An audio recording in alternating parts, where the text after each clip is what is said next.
Windvale is a Regency romance written by author Karen Thornell, and I want to tell you a little bit about how I composed the music for this.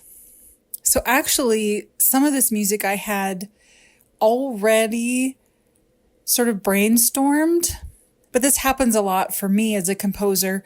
I'll have ideas, I'll be playing around on the piano, and I'll come up with something that I like. But then if it doesn't have a place, it just kind of sits in my manuscript book and comes out later. So initially, some of this theme comes from prior brainstorming, but then when I went to write this music, it seemed to fit the wind theme.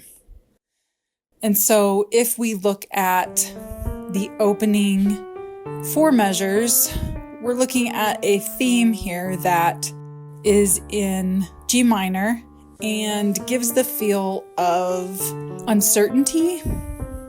And in the book, we have characters that are dealing with a lot of uncertainty and anxiety.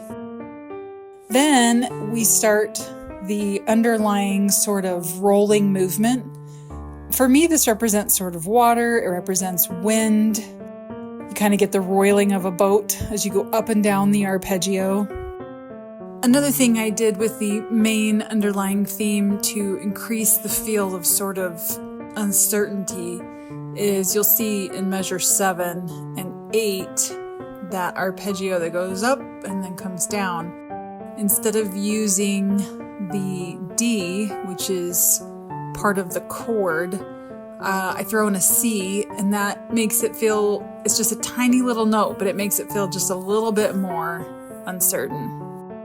And then the bass melody comes in.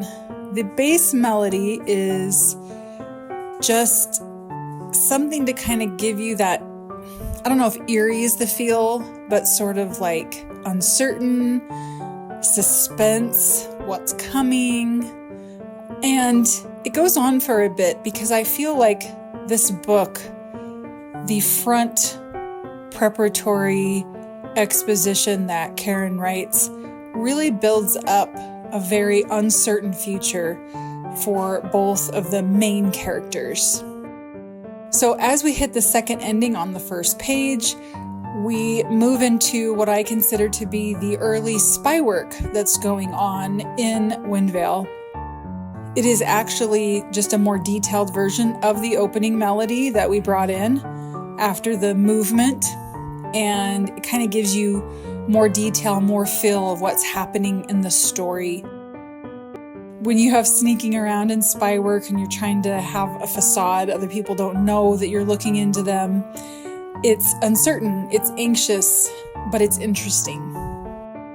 Then we get to page 2, second stanza, where one of our main characters meets the other one, and it pulls everything up and out of the spy scene, out of the intrigue, and into this beginning relationship where they keep running into each other, and it's sort of awkward, but it's a little playful. And to me, it kind of felt like this mental dance. When the characters are running into each other, the thoughts they have kind of show that. So we get sort of this very classical sounding piece. We have the Alberti bass line that shows up, which is very Regency period. Then we have these sort of dancing chords. Then these long runs that for me indicate the main female character.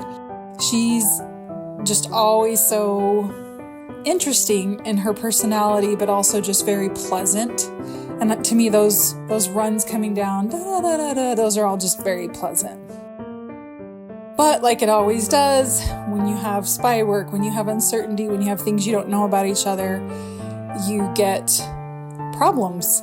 And there does crop up a problem for our main characters. So in the beginning of page 3, we get sort of that same theme, working in with some minor scales and sort of a darker bass line with the octave build. And then it comes down. So you go up and you come down, and you go up and you come down, and you go up and you come down. And that's kind of happening with our characters because there's some misunderstandings and some ideas that are very toxic to both characters, and they don't understand what's happening with the other. Then as we go down on the third page, we get that dance theme coming back, but it's very minor now, and it sounds very dissonant. And that's because the relationship and the friendship is not really there, or it's struggling through this period of them trying to figure out what the misunderstanding is and talking to each other, which is always the problem in romances. And so we get a little bit of some, at the bottom of the page 3, we get a little bit of some of that happiness coming back in, but then we have these very minor scales going down, mimicking what used to be a happy part of the more classical section, showing the uncertainty of our main female lead, her wanting to continue this dance with the male character, this mental sort of relationship that they have, getting to know each other, but there's so many minor notes worked in because she's really uncertain about who he is. As we get to page 4, we can see that, for me, this is where I'm trying to show that the misunderstanding is clearing up. We get the sort of dancey, classical section coming back without the minor, without the dissonant. A little bit of uncertainty with that D sharp to D natural back to D sharp octaves at the top, and then we get that lovely rolling classical melody coming down again.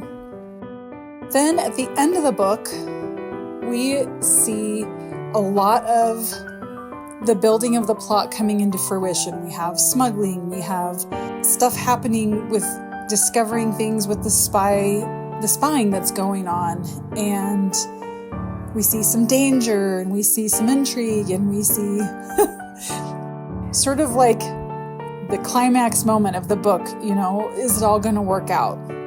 And then, of course, like most Regency romances, sort of in the Jane Austen theme, everything works out in the end. And we just get that. So if you remember, the opening melody was minor.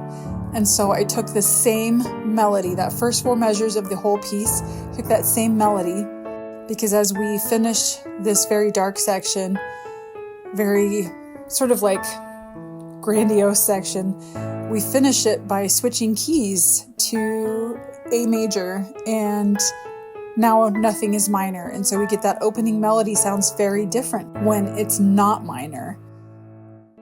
And so the piece ends feeling very resolved and very happy. So this is what I was going for as I was writing the piece. It follows the plot of the book. I hope that you will grab the book and read it. And I hope that if you play piano, that you will grab the music and play it.